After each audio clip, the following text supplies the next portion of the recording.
Listen up, because I need you to hear this. By the time next summer rolls around, there are going to be exactly two types of people in this world. Group A, they're going to be exactly the same as they are right now. Same excuses, same body, same reactive mindset. Just stuck. But Group B, the second type, they are going to be completely, utterly unrecognizable. Why? Because they use this upcoming winter to literally tear themselves down and rebuild themselves from the absolute ground up. The only difference between those two people, it's the choice you make over these next 4 months. And honestly, that choice starts right now with this explainer. So let's dive into it. Look, we all know exactly how the average winter goes, right? The temperature drops, the days get short, your motivation naturally just tanks. And man, that warm blanket starts looking incredibly inviting. Most people, they just choose comfort. They let the cold become a convenient excuse, they get lazy, and they end up remaining frail, both physically and mentally. But there is another path. We call it the winter arc. When the rest of the world is hitting snooze and hibernating, you're using these harsh, dark months as a literal forge. You're embracing the cold. You're using daily discipline to rebuild yourself into an absolute powerhouse. So, what exactly is this whole concept? Basically, the winter arc is a 4-month period. We're talking roughly December to March, dedicated entirely to relentless physical, mental, and skill-based rebuilding. And the absolute key phrase here is zero excuses. The logic is bulletproof, you guys. If you can maintain strict discipline during the dead of winter, when conditions are at their absolute worst, and literally everything is telling you to stay in bed, well, by the time summer arrives, you are going to be completely unstoppable. All right, phase 1, the physical and skill rebuilt. Think of this phase as your new daily manifesto. Because let's be real, a transformed mind doesn't mean much if you don't have the physical container and the hard skills to actually back it up. These are your new external rules. So what are the daily physical non-negotiables? They're incredibly simple, but completely demanding. First up, the 6 a.m. wake-up lock. Every single day. Weekends included. If you can't control your morning, you can't control your life. It is the ultimate baseline test of your discipline. Next, 45 minutes of physical training every single day. No skip days. Saying it's too cold outside is exactly the excuse that keeps most people painfully average. Beating just that one excuse instantly puts you in the top 10%. And finally, 7 to 8 hours of fixed sleep. Because discipline isn't just about grinding yourself into dust. Mandatory recovery is how you actually sustain this for 4 whole months without breaking down. But hey, beyond just the body, you've got to level up your actual value in the world. This is where the 2-hour skill mastery framework comes in. Step 1, you lock in on one single skill. Just one. It could be coding, video editing, content creation, whatever your game is. Step 2, commit exactly 2 hours to it every single day. Step 3 is where the absolute magic happens. Over 4 months, that daily habit compounds into over 240 hours of dedicated practice. And guess what? That is exactly the amount of time it takes to go from a total beginner to being seriously competent. Daily, relentless consistency will always beat random, scattered bursts of intense motivation. Now, high output requires clean input. You need intake discipline. First, diet. No junk, no processed garbage, and cut out the excess sugar. And listen, this isn't just for your abs, this is for your brain. What you put in your body dictates your energy and your focus. Next up is digital discipline. You get a maximum of 30 to 45 minutes of social media per day. That's it. Mindlessly scrolling through Reels isn't just eating up your time, it's literally eating your future. It drains the exact focus you desperately need for this transformation. So replace that doom scrolling with 20 to 30 minutes of daily reading or studying. Do that and it compounds in over 40 hours of deep learning by March. Huge difference. Okay, I want you to take a breath and slow down for a second as we shift gears into phase 2, the mental rebuild. Because here is the brutal truth. Transforming your body in the gym, that's actually the easy part. But if you build an impressive physique and your mind is still weak, reactive, and drowning in self-doubt, nothing has actually changed. Just think about this quote. Comparison is the biggest silent killer of motivation. I need you to hit pause on your life right now and unfollow or mute anyone on social media who triggers your insecurities for absolutely no reason.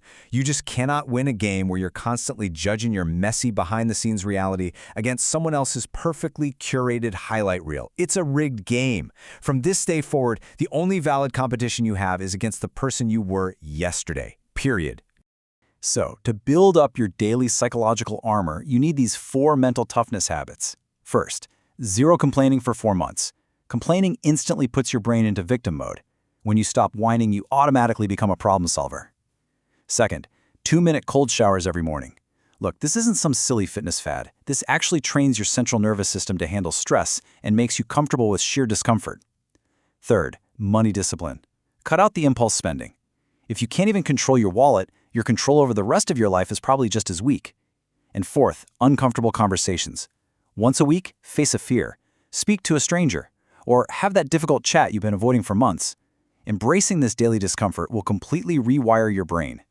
Now, how do we actually make sure you're changing and not just blindly checking off boxes? Enter the daily self-audit. Every single night before bed, you take 5 minutes and answer 3 simple questions. What did I do well today? Where did I show weakness? And how will I be better tomorrow? It seems so incredibly small, but I am warning you, if you don't track your daily patterns, you aren't improving, you're just staying busy. This simple journaling habit forces you to look yourself in the mirror every single night. And that daily audit, it feeds directly into this next habit, the Sunday reset. Take 30 minutes every Sunday to run through 3 steps. Step 1, review your progress from the past week. Be honest with yourself. Step 2, ruthlessly identify the time wasters and distractions that slowed you down. And step 3, set 3 main actionable goals for the week ahead. The crucial point here is that this systematic weekly reset is the exact difference between making random, chaotic efforts and actually achieving structured, guaranteed progress. All right, we've laid out the rules, both physical and mental. But an explainer like this is completely useless without execution. So let's hit phase 3, the tracking system and the journey. We need to talk about the real boots-on-the-ground mechanics required to actually survive this brutal 4-month crucible without burning out and quitting by week 3. 85%. That is the exact mindset you need to adopt. You're going to create a daily checklist of your rules, but hear me clearly on this. Perfection is absolutely not the goal here. If you miss a day, if you slip up, you do not punish yourself and you do not try to double up the work the next day. You just wake up and continue. Hitting an 85% consistency rate over 4 months mathematically guarantees the final result. Remember, it's consistency over perfection, always. Let's map out exactly what you're going to feel on this journey. Here's the timeline of your 4-month crucible. December is the commitment phase. You're going to be fired up, feeling great. But January? Oh man, January is the grind. I am giving you a stark warning right now. Days will come when your motivation is sitting at absolute zero. The warm blanket will look infinitely better than the rules you've set for yourself. But that exact moment of choice is what decides who you become. If you push through that, you hit February, which is the shift. That's when the discipline hardens into a permanent habit. And by March, you finally arrive at the total transformation. When March finally arrives, this is the dual payoff you're going to experience. First, there's the physical shift. A rebuilt body, vibrant energy, and 240 hours logged into a brand new, highly valuable skill. But honestly, the ultimate prize is the mental shift. You will be solution-focused instead of complaining. You will be financially disciplined. You will have a fearless confidence born from facing pure discomfort every single day. The people who knew you in December literally will not recognize the energy and the self-respect you radiate in March. Well, we have reached the end of the map. The rest, it is entirely on you. If you are ready to commit to this crucible, I want you to leave a comment below this explainer right now. Type Day 1 if you're taking on the physical challenge, or Mind Arc if you're committing to the mental rebuild, or better yet, commit to both. Save this explainer, bookmark it, because when those brutally hard days come in January, and trust me, they will come, you need to come back here, rewatch this, and remember exactly why you started. So are you going to be the exact same person next summer, or are you ready to become entirely unrecognizable? The choice is yours. Start your arc today.